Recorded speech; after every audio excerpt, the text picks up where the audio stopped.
Então, pessoal, acho que todo mundo aqui me conhece, sou Arthur, sou R2 do serviço, e hoje eu vou apresentar aqui para vocês um tema que é importantíssimo na nossa vida de oftalmologista, que é aprender a passar óculos para míope e para hipermétrope.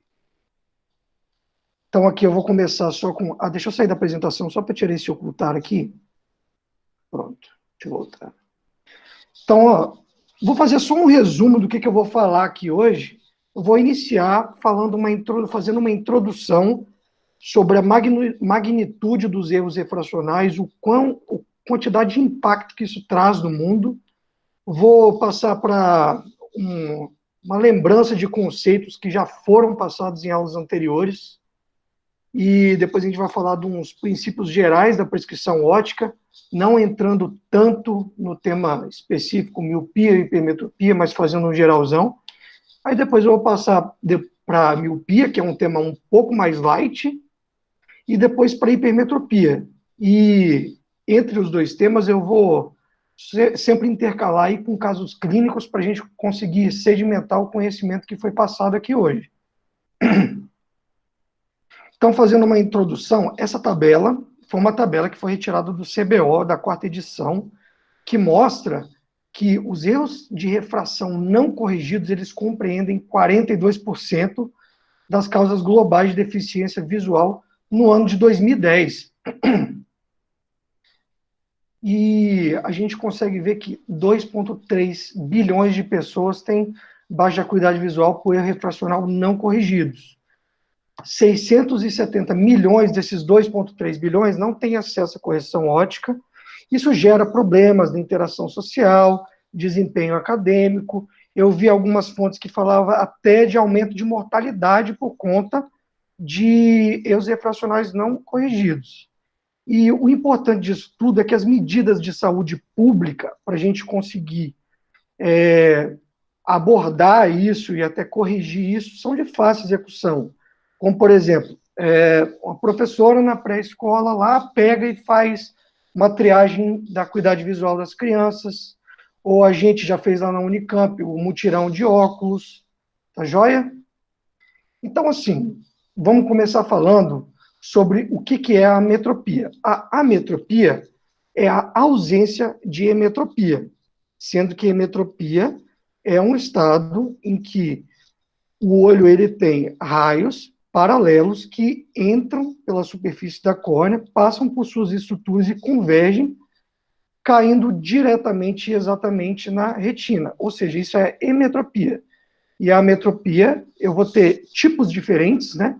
Como, por exemplo, a miopia, em que a imagem vai estar se formando antes da retina, a hipermetropia, que a imagem vai estar se formando após a retina, e o astigmatismo, que não vai ser abordado nessa aula agora, mas que depende. Então, já falei que a imagem ela forma em um local anômalo nas ametropias. Então, vamos relembrar conceitos que já foram abordados em aulas anteriores, só que eles vão ser muito importantes para a gente hoje conseguir fazer um raciocínio de como prescrever para o míope e para o hipermétrope. Então, assim, o que é o ponto próximo e o que é o ponto remoto? O ponto próximo, vamos dizer em termos práticos, se nós pegarmos um objeto e a gente for trazendo ele cada vez mais próximo do nosso olho, vai chegar um momento que a gente vai estar usando o máximo de acomodação que a gente consegue para conseguir ver ele nítido ainda. Se a gente passar desse ponto, a gente já passa a ver esse objeto borrado.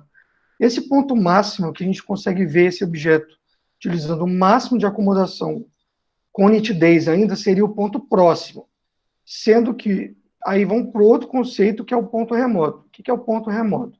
Seria o ponto o ponto mais distante, em que eu consigo enxergar um objeto com nitidez, sem utilizar a acomodação. E onde que está o ponto remoto na emetropia e nas ametropias? No emétrope, o ponto remoto estaria no infinito. No míope, ele estaria em frente ao olho, por isso que o míope gosta de enxergar de perto, ele enxerga bem de perto, e o hipermétrope estaria atrás do olho, ou seja, o hipermétrope ele só vai conseguir enxergar de longe se ele acomodar pelo menos alguma coisa. Por quê? a gente não vai conseguir colocar um objeto no ponto remoto do hipermétrope que fica atrás do olho, né? Então, assim, no míope nós temos os raios convergindo muito e formando antes da retina. Então, nós corrigiremos esse erro refracional com lentes divergentes. Na hipermetropia, já que a imagem se forma após a retina, utilizaremos então de lentes convergentes para trazer essa imagem para mais próximo e para cair diretamente na retina. E o que é a amplitude de acomodação? Amplitude de acomodação, a gente poderia dizer como se fosse a quantidade que o paciente ele consegue variar de acomodação do ponto remoto ao ponto próximo, beleza? Sendo que em idades muito pequenas, a amplitude de acomodação seria muito alta, como por exemplo, vocês podem ver na tabela, uma criança de 1 ano tem uma amplitude de acomodação de 18, enquanto uma pessoa de 75 anos tem 0 de amplitude de acomodação. E a tolerância acomodativa, o que seria? Como o nome já diz, seria a tolerância, a quantidade que esse paciente tolera da acomodação. Então, não é porque ele consegue acomodar 18 graus, é que ele vai tolerar acomodar 18 graus. A tolerância acomodativa, de definição mesmo, seria o quanto que o paciente tolera de acomodação sem ter sintomas visuais, isto é, astenopia ou alteração do balanço muscular. Traduzindo, estrabismo, beleza? E tem esse último conceito, que é um conceito didático que eu tirei do livro do Milton Ruiz, que eu vou utilizar dele para entrar no raciocínio de como prescrever para hipermétropes nos meus casos clínicos, tá bom? Que seria o valor da metade da amplitude de acomodação, que você prescrevendo inicialmente aí para o hipermétrope até a metade da acomodação, ele utilizaria tanto para longe ou tanto para perto, até a metade da amplitude de acomodação, esse paciente sairia satisfeito e ficaria satisfeito com a prescrição que você passou para ele. Beleza? Só essa segunda tabela aqui para mostrar da tolerância acomodativa, que ela é sempre menor do que a amplitude de acomodação, e seriam esses valores aí. Eu não vou entrar muito em mérito de valor aqui agora, tá bom? E o que seria a astenopia? Seria o conjunto de sintomas subjetivos ou de desconforto com origem no uso dos olhos. O que é importante a gente saber aqui? Que nem sempre uma cefaleia, por exemplo, é oriundo da astenopia, né?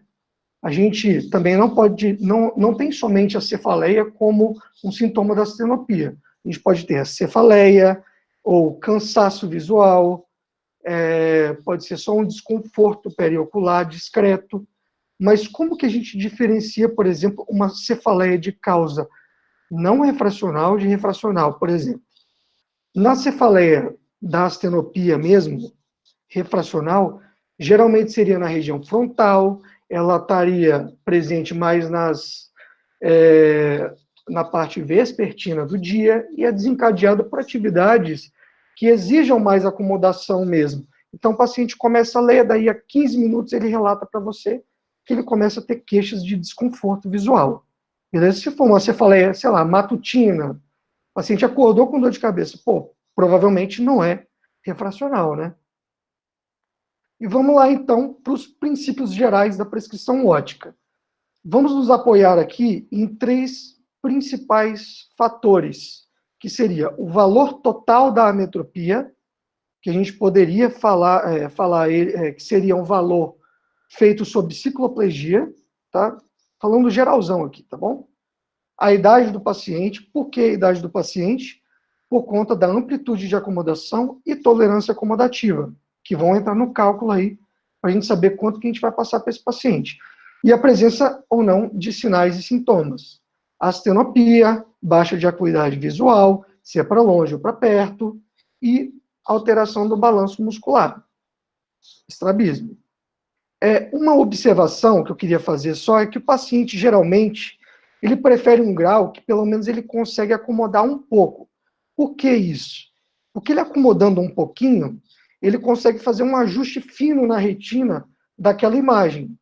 Ou seja, o míope, ele sempre vai preferir que você corrija ele um pouco mais. Então, o míope vai preferir a hipercorreção e o hipermétrope vai preferir a hipocorreção.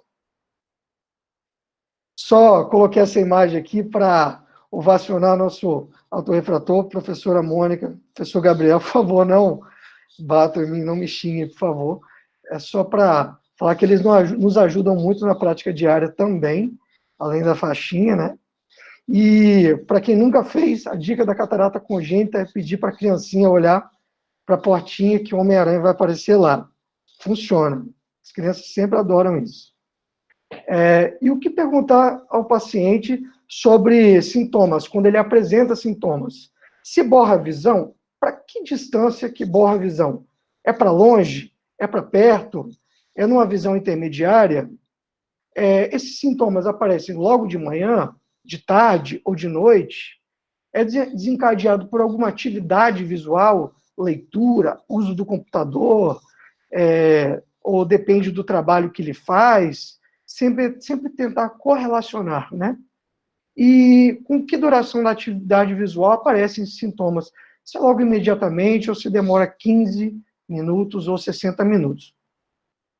Essa foto aqui é para tentar diferenciar a visão do míope de um hipermétrope. O míope, geralmente, ele enxerga bem de perto, mas ele enxerga mal de longe. Isso eu estou falando de miopias e hipermetropias puras, tá bom?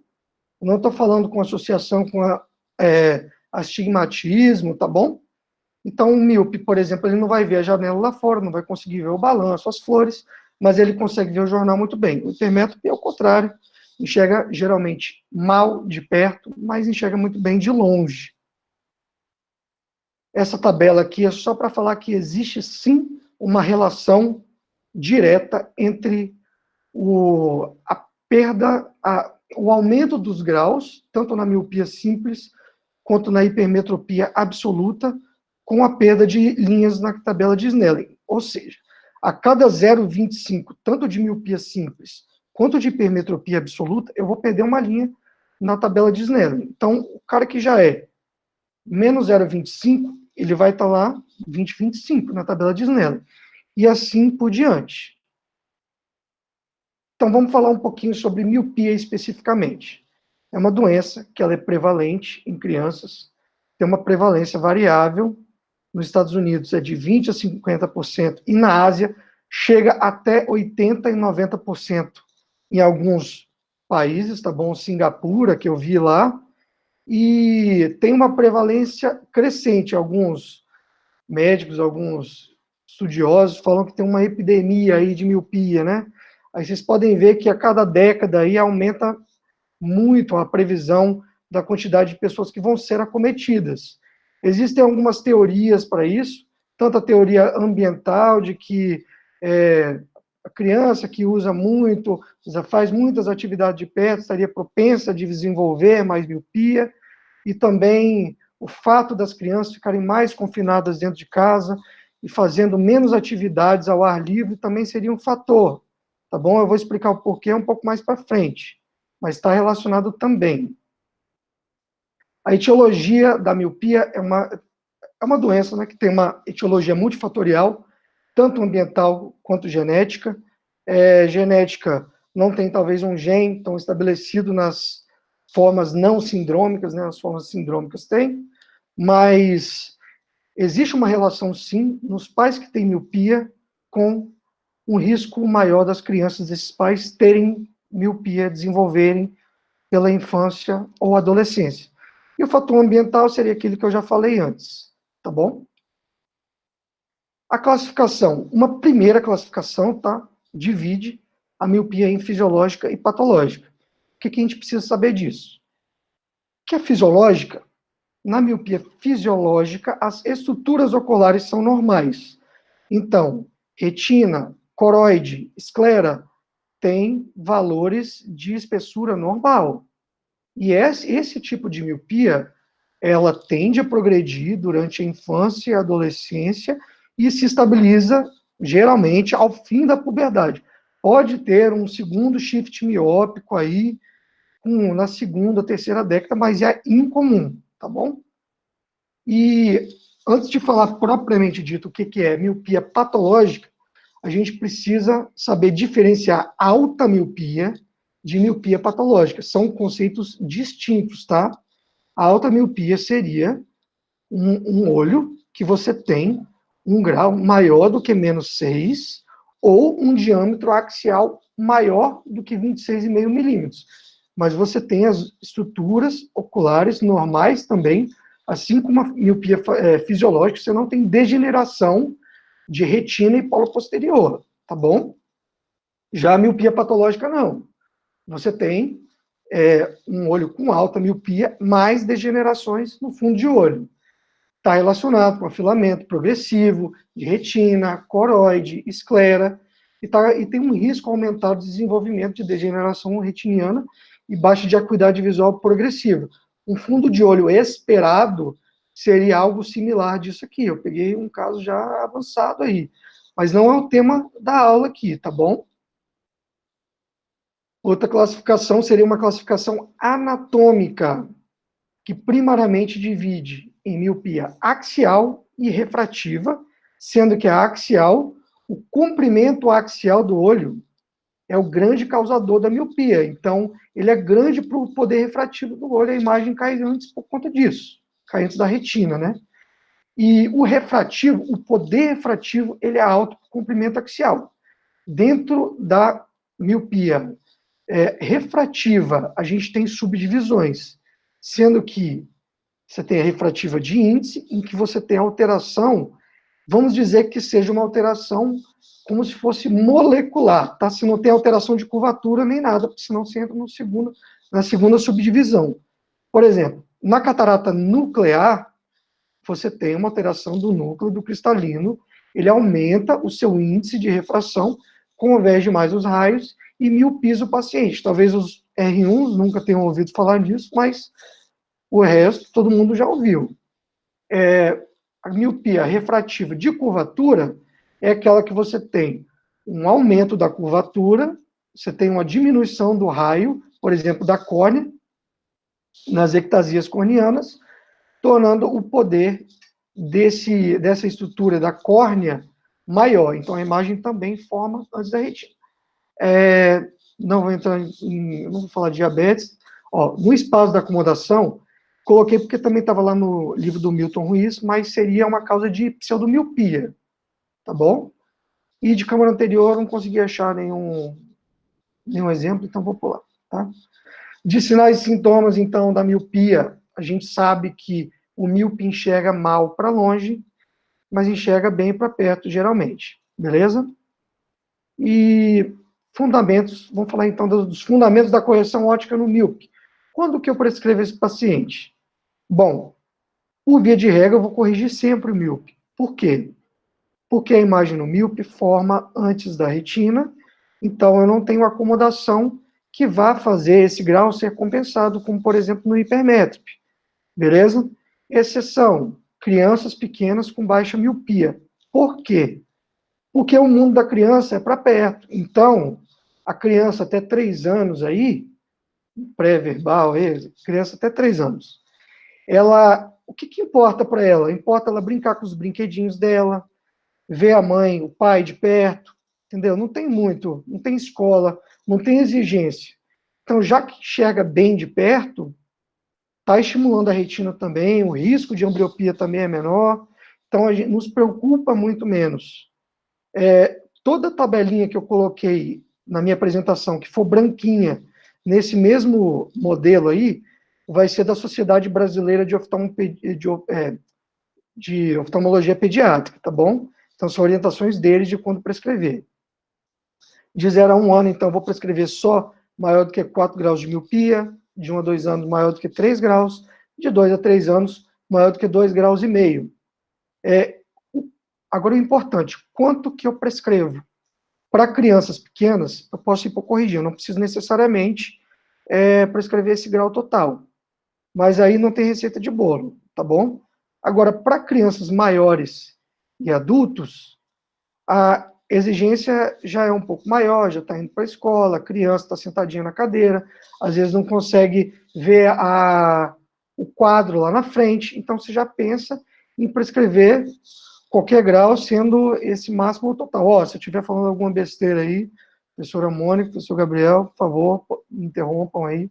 Eu não sei se alguém perguntou alguma coisa lá no chat, que eu ouvi o barulho aqui. E o que eu prescrevo? Bom, para crianças, primariamente óculos, coloquei aqui lente de contato, mas geralmente você não vai prescrever para criança, né? Geralmente, pré-adolescente, adolescente, que você já está vendo que tem uma maturidade para usar lente. Em adultos, você tem as 3 opções aí: óculos, lente de contato ou cirurgia refrativa quando indicada. Agora eu vou falar alguns casos clínicos, então, da miopia. E chegou essa paciente ali para gente, de 2 anos, sexo feminino, carinha de pestinha, você tenta passar faixa nela, não consegue nem a pau. E ela veio para o exame de rotina. E você viu, passou a faixa nela, e você viu que ela estava com a refração de menos 1,5 dioptrias em ambos os olhos. O que você faz? Vamos voltar lá naquela tabela. Vê lá, ó. Está na interseção lá, de 1 a 2 anos, 2 a 3 anos. Mas, de qualquer modo, ela tinha menos 1,5, então você não prescreve, tá bom? Só falando um pouco entre o caso clínico 1 e 2, eu queria só fazer um adendo sobre o controle da progressão da miopia na população pediátrica. Existem algumas coisas que não têm evidência, outras têm evidência moderada. Eu vou tentar fazer um bate-bola rápido aqui de cada uma delas, tá bom? Lentes bifocais e progressivas. Existem estudos que falam que diminui a progressão, mas que diminui relativamente pouco, e a evidência é de moderada evidência, então não tem tanta evidência assim. O que tem evidência e o que funciona? Atropina 0,01%, 0,01%, né? Até saiu aí um comunicado, um report da Academia Americana em 2017, mostrando que realmente tem evidência forte da utilização, tá bom? Eu vou colocar para quem são indicados no próximo slide. Tá? O pirenzepine gel, ele seria uma classe nos antagonistas também, nos carínicos aí, só que ele seria superior, por exemplo, à atropina, isso é tudo teórico, tá bom? Seria superior porque ele não teria efeito, por exemplo, na dilatação da pupila e nem na acomodação, como a atropina tem, mas ele ainda está em fase de testes, tem alguns estudos falando positivo em relação ao pirenzepine, mas também não está liberado para o uso. E atividades ao ar livre também tem evidência de que diminui a progressão. Por quê? A fisiopatologia por trás disso seria que a luz do meio externo, ao bater na retina, estimula a retina a liberar dopamina, sendo que a dopamina seria um neurotransmissor de efeito inibitório às estruturas oculares, impedindo o seu afilamento, beleza? Então, essa seria a fisiopatologia. Então, eu expliquei o que eu falei que eu ia explicar antes. Então, beleza. Protocolo da atropina 0,01%. Para quem estão indicadas?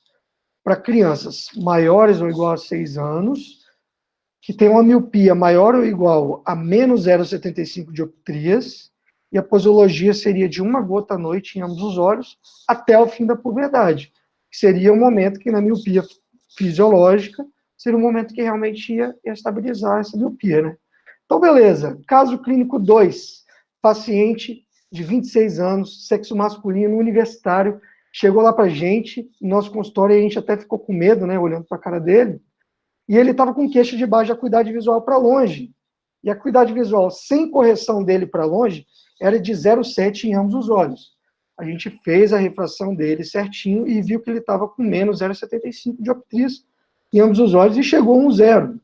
Qual que é a conduta? É simples. É adulto, tem exigência, é universitário, precisa ter a visão jóia, então você vai prescrever o grau total para ele. Beleza? Então, agora vamos iniciar um tema um pouco mais pesado. Eu estou falando muito, deixa eu só beber uma aguinha aqui. Então, vamos falar um pouquinho sobre Hipermetropia. Então, a gente sabe que a hipermetropia é uma metropia em que a imagem é formada após a retina e que os pacientes eles conseguem compensar esse grau na maioria das vezes, não sempre, estou falando geralzão, podem compensar e essa imagem cair na retina. Tem uma prevalência de 10% nos Estados Unidos. Eu não consegui achar a prevalência do Brasil, eu até queria ter colocado aqui, mas não achei. Então, beleza, de sinais e sintomas. Geralmente, o paciente vai ter baixa acuidade visual para perto, pode ter astenopia e muitas vezes está associado com estrabismo. Então, a gente pode ver aí na imagem de cima, por exemplo, o paciente está vendo o jogo de futebol muito bem lá, de rugby lá, mas ele não consegue mudar o canal porque ele não consegue ver o controle. Tá bom? Vamos passar para a classificação logo. Classificação anatômica. A gente tem mais ou menos o mesmo raciocínio da classificação anatômica da miopia, então dividido em axial e refrativa, e a refrativa tem algumas subdivisões também, e axial, então a gente tem o comprimento axial como causador da hipermetropia, então comprimento axial curto para o poder refrativo no olho em repouso acomodativo, e a hipermetropia refrativa, em que o poder refrativo total do olho também seria o causador dessa hipermetropia, em que pode ser dividido em refrativa de índice, como, por exemplo, nas cataratas corticais incipientes, ou seja, uma mudança estrutural e não de curvatura, beleza? Lembrando só de uma informação da aula do Matheus, de que os índices de refração do córtex do cristalino e do núcleo do cristalino são diferentes, então eles alteram de forma diferente, então, a refração dessa estrutura, beleza? Você teria uma hipermetropia refrativa também de curvatura, nos casos que você tem uma aplanação corneana, tá?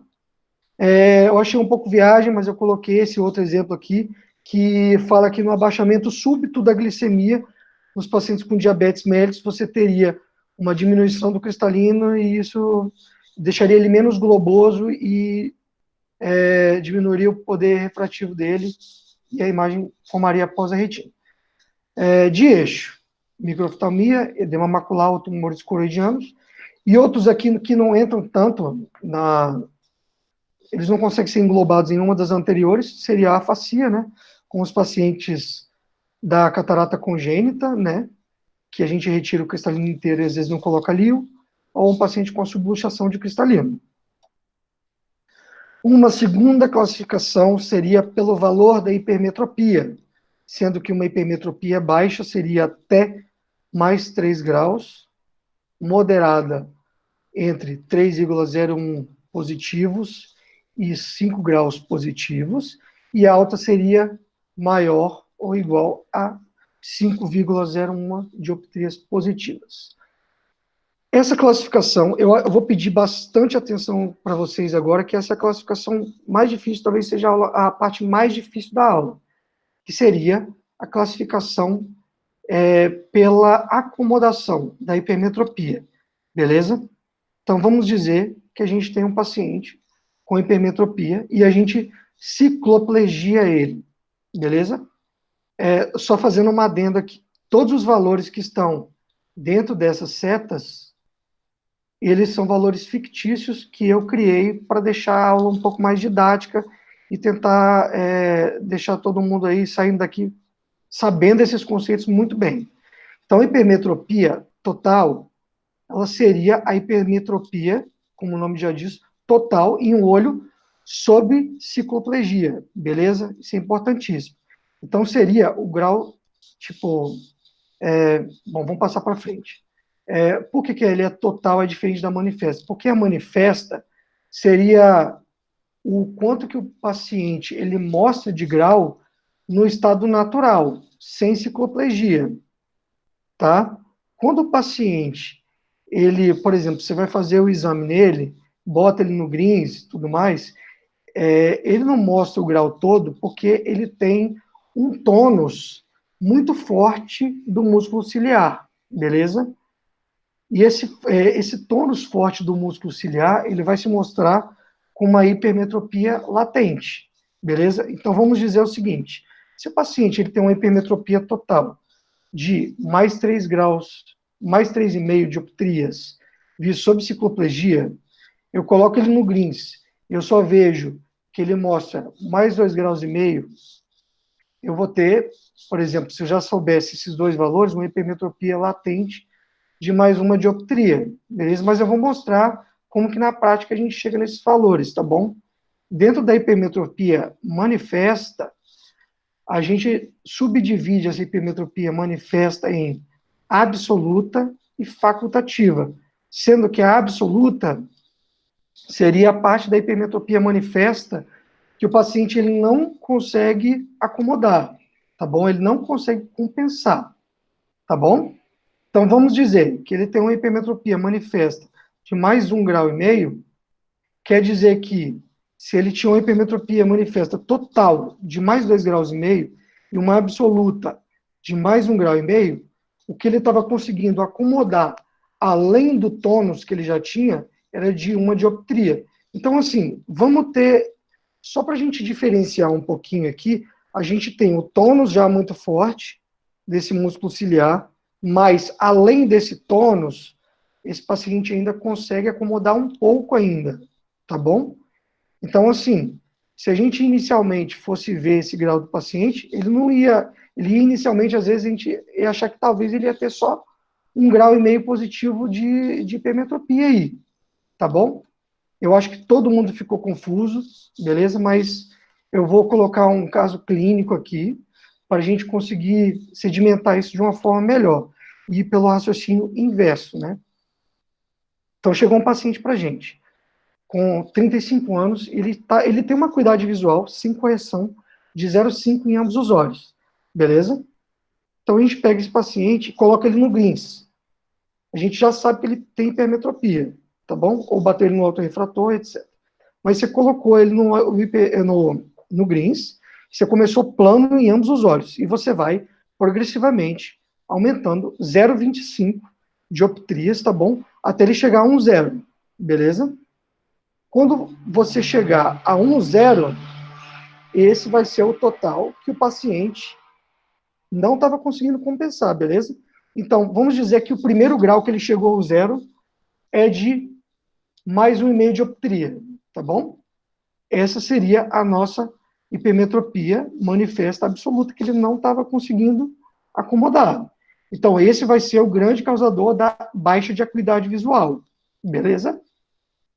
Se a gente, ainda com o paciente no GRINS, esse mesmo paciente, está lá, sem cicloplegia ainda, já chegou um 0, mas a gente começar a adicionar ainda 0,25, ele ainda vai continuar enxergando um 0 até um outro certo grau. Vamos dizer que este grau, o último grau que ele enxergou um 0, foi de mais 2,5. Se, por exemplo, a gente colocasse mais 2,75, ele passou de 1,0 para 0,9, opa, a gente já achou a nossa hipermetropia manifesta, beleza? Seria mais 2,5 graus de hipermetropia, beleza? Então a gente pegou, acabou a parte sem cicloplegia e vai cicloplegia ele. A gente viu que, na verdade, ele estava escondendo uma parte desse grau total aí. E o grau total que ele tem mesmo é de mais 3,5 dioptrias. A gente achou a nossa hipermetropia total. Aí, tranquilo. Como é que a gente faz para achar a parte facultativa da hipermetropia manifesta? É só a gente pegar a hipermetropia manifesta total e diminuir da hipermetropia absoluta. A gente vai achar a facultativa. E como faz para achar o quanto que ele tinha de tônus basal, que seria igual à hipermetropia latente? A gente pegaria a hipermetropia total e diminuiria da hipermetropia manifesta, beleza? Que nesse caso seria de uma dioptria positiva. Alterações da hipermetropia com idade. Então, quando o RN ele nasce, 90% deles tem menos do que 5 dioptrias positivas, sendo que o limite superior da normalidade na criança pré-verbal é por volta de 3,5 dioptrias positivas, tá? Varia pouco esse grau até mais ou menos 3 anos e meio, e dos 3 anos e meio até os 6 anos, vai diminuindo até chegar aí a mais ou menos mais 1,5, 1,75 dioptrias. A partir dos 6 anos de idade, tem uma redução gradual de 0,12 dioptrias ano nesse grau. Agora, esquece tudo isso que eu falei agora em cima. Talvez a informação mais importante desse slide seja esse que está em negrito aí, que nos adolescentes e nos adultos, quando eu tenho um aumento do grau da hipermetropia, não é porque aumentou o grau da hipermetropia total, e sim porque aumentou o grau da hipermetropia manifesta, então aquela que se manifesta sem cicloplegia. Por quê? Porque você tem diminuição da amplitude de acomodação, da tolerância acomodativa e tudo mais, tá bom? E vamos falar agora dos fundamentos da correção óptica no hipermétrope. O mais importante é quando que a gente não prescreve para esses pacientes. Quando esses pacientes eles têm erro refracional pequeno, têm uma acuidade visual normal e têm ausência de sintomas. Eu acho que uma coisa que a gente tem que pensar aqui é que não tem problema o paciente ele acomodar. Faz parte da fisiologia do cristalino acomodar. O ruim é se realmente estiver baixando visão, estiver tendo sintomas por conta disso, tá? Então, acho que isso é importante a gente entender. Por isso que nem sempre a gente prescreve. E quanto que a gente prescreve? Quando o paciente tem sintomas, baixa acuidade visual, astenopia, ou estrabismo associado, ou tem um risco de ambliopia deprivacional, uma hipermetropia muito alta, por exemplo, em crianças, tá bom?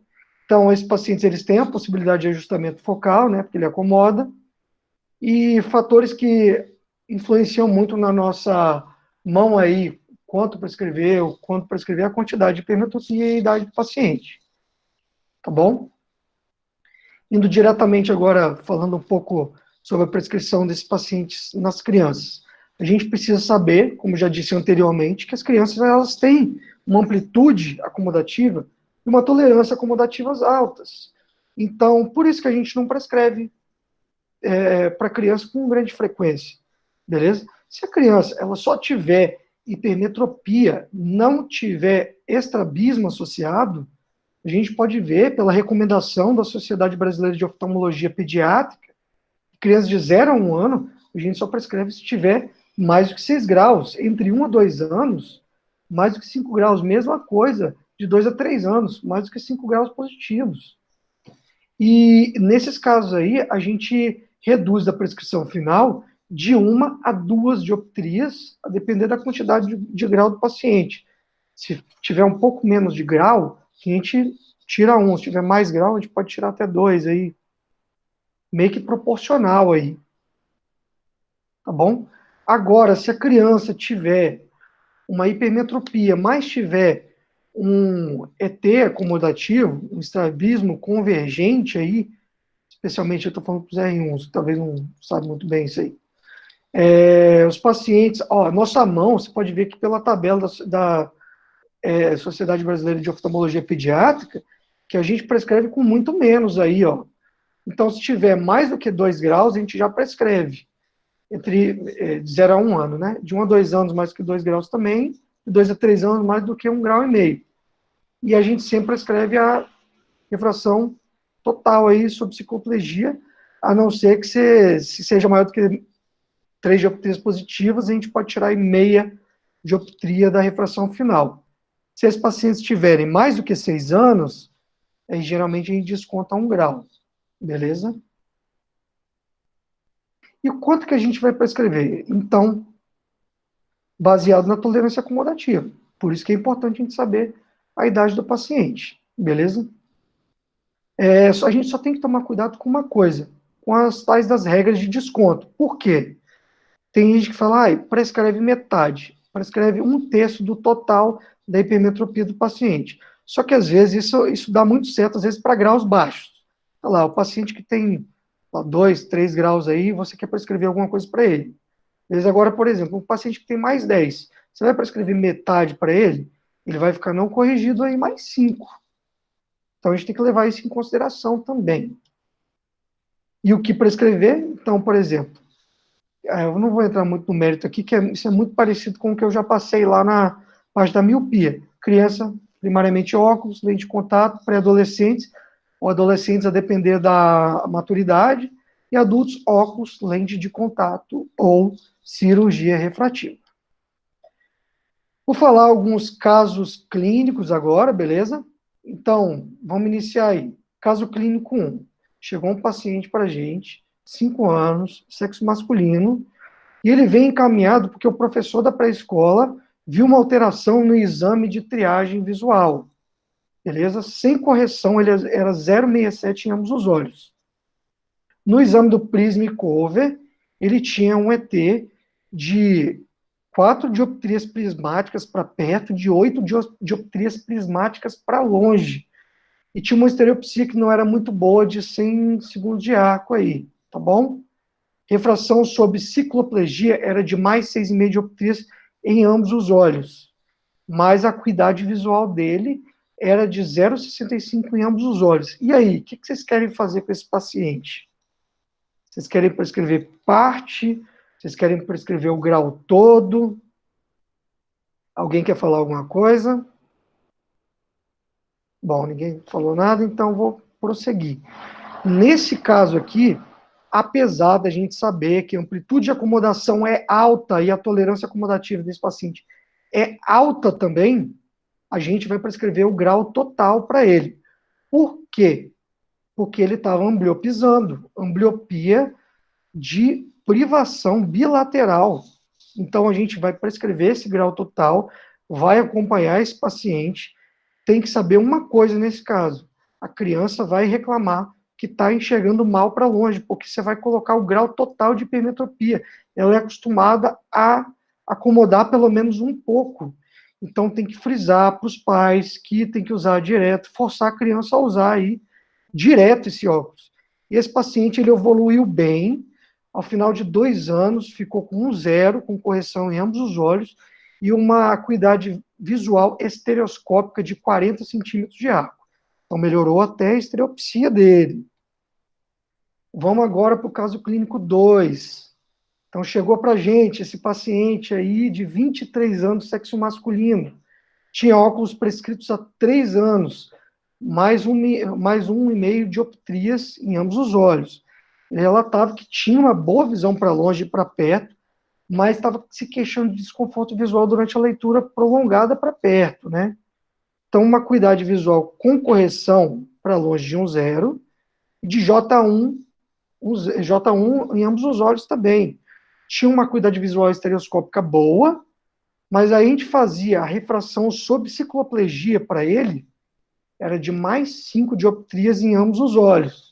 Ele ficava um 0, beleza? Enfim. Nesse caso aqui, a gente vê que, pela idade dele, tem uma amplitude de acomodação de mais ou menos 9 dioptrias.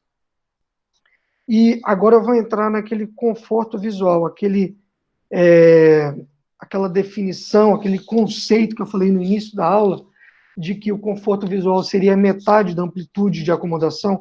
Eu estou usando aqui por conta do livro do Milton Ruiz, muitos desses casos eu tirei do livro, que eu fui pincelando aí, tentando colocar aí em faixas etárias para a gente tentar englobar. Criança, um cara de 20 e poucos anos, depois um de 40, depois um de 75, só para vocês entenderem a lógica aí, beleza?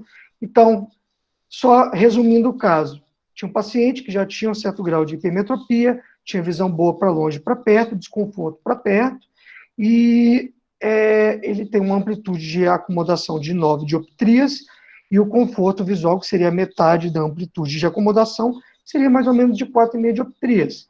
Com esse óculos de mais 1,5 dioptria, e a gente sabendo que a refração total, a hipermetropia total dele é de mais 5, quando ele olha para longe com esse óculos antigo, ele para longe, ele já está acomodando 3,5 dioptrias, beleza? Se ele vai olhar para perto, com esse grau antigo dele, vamos dizer aí, como base, uma distância de trabalho de 40 centímetros. Sempre que eu trago um objeto para perto, a 40 centímetros, eu vou precisar aí de mais 2,5 graus de hipermetropia, beleza? Então, ele vai estar utilizando de uma acomodação de 3,5 para longe, mais esses 2,5 para perto. Então, ele já estaria acomodando 6 dioptrias, que está acima do conforto visual desse paciente. Beleza? Se a gente coloca uma prescrição, por exemplo, de 3 dioptrias para longe para esse paciente, ele pode usar direto esse óculos aí, tá? Ele, para longe, ele estaria acomodando 2 dioptrias e para perto, 4,5 dioptrias, tá? Que seria bem no limite aí do conforto visual dele. Sempre lembrar que hipermetropia não tem receita de bolo. O paciente pode ficar muito bem com esse grau, mas ele pode ainda assim relatar um pouco de sintomas. Então, às vezes, um aumento gradual desse grau, ao invés de você pegar e já prescrever o grau total para ele, seria de bom tom, conversar sempre muito bem com o paciente. Beleza? Vamos agora para o caso clínico número 3. Então, chegou esse paciente aí, de 37 anos, sexo masculino, professor universitário, com queixa de borramento e desconforto da visão para perto. A acuidade visual sem correção para ele era de 1,0 em ambos os olhos, e para longe, né? E para perto era de J3 em ambos os olhos. A refração sob cicloplegia era só de +1, uma dioptria positiva em ambos os olhos, ficava 1,0. E qual que poderia ser a conduta para esse paciente aqui? Beleza?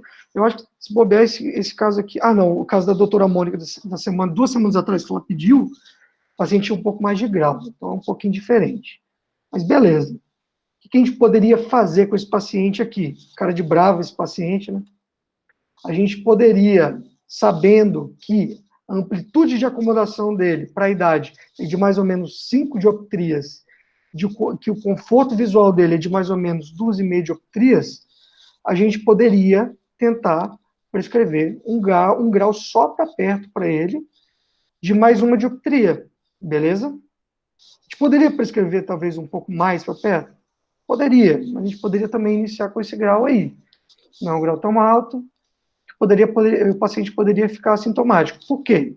Se ele tem só um grau e eu coloco esse grau só para perto, quando ele estiver olhando a uma distância de trabalho de 40 centímetros, ele estará acomodando 2,5 dioptrias, que seria o limite aí do conforto visual para ele. Tranquilo? Caso clínico número 4 e último, tá bom? Tá acabando a aula, sei que está um pouco cansativo. Mas beleza, chegou esse paciente de 75 anos, sexo masculino, avô, e ele queixa-se de que não consegue brincar com os netos e não consegue ver Naruto. E a acuidade visual dele, sem correção, era para longe de 0,1 e para perto de J6. E você via que a refração dele sob cicloplegia, não, nem precisa fazer cicloplegia, né? Mas enfim, a hipermetropia total dele era de mais 2,5 dioptrias em ambos os olhos, ele ficava 1,0, tá bom? Qual que poderia ser a conduta aqui nesse caso, tá? Sabendo que 75 anos tem uma amplitude de acomodação de 0, a gente já prescreve o grau total para ele. Então, prescreve mais 2,5 dioptrias para longe, e uma adição de mais 2,75, mas poderia ser 2,5 também para perto, tá? O paciente ficou assintomático, ficou muito bem, conseguiu ver o Naruto dele, tranquilo, tá bom? Mas eu não vou entrar em detalhe de presbiopia, porque também vai ser uma aula que vai ser dada mais para frente aí no curso. Só fazendo algumas considerações finais, é que a miopia patológica é uma entidade distinta da miopia fisiológica, beleza? No míope, geralmente, a gente prescreve o grau total. Não há problema se o hipermétrope acomodar, contanto que ele não tenha sintomas, seja de baixa de acuidade visual, seja de astenopia ou de estrabismo. Sempre a gente lembrar dos conceitos de amplitude acomodativa e de tolerância acomodativa na hipermetropia, quando a gente for prescrever para esses pacientes. E tomar cuidado com as regras de descontos na hipermetropia.